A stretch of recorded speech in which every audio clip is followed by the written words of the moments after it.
the dollar has been the world's dominant currency for decades. However, in recent years, its value has been declining, causing concern among economists and investors alike.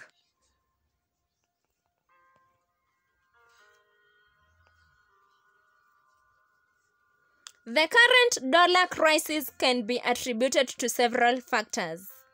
The first and most significant factor is the huge trade deficit that the United States has with other countries.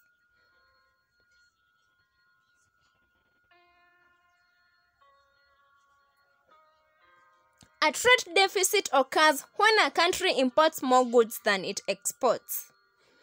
This means that more dollars are flowing out of the country than coming in, which puts pressure on the value of the dollar.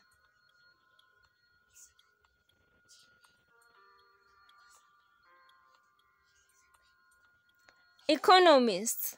Another factor is the large amount of debt that the United States has accumulated over the years.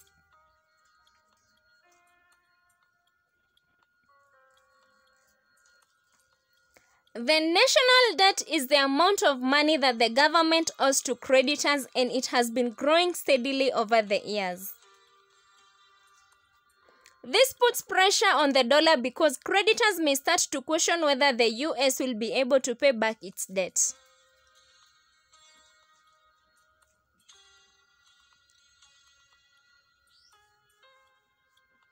Finally, there is the issue of inflation.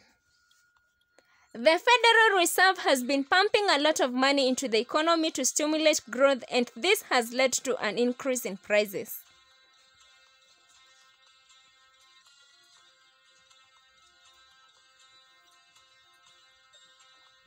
When there is too much money in circulation, the value of each dollar decreases, leading to inflation.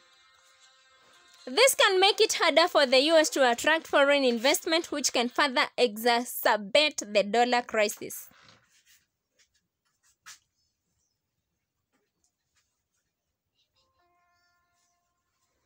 So what does all of this mean for the average person? Well, it could mean a higher prices for imported goods, which could lead to higher inflation and a decrease in the purchasing power of the dollar.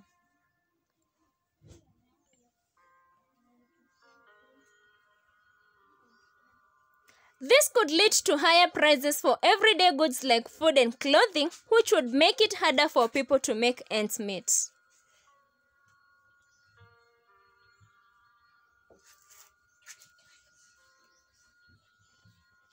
However, it's important to note that the dollar crisis is not a new phenomenon, and the US has been able to weather previous crises.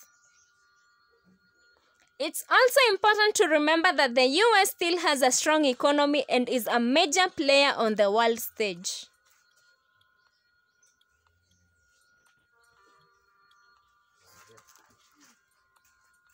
By understanding the factors contributing to the dollar crisis, we can work to address them and ensure that the dollar remains a stable and reliable currency for years to come.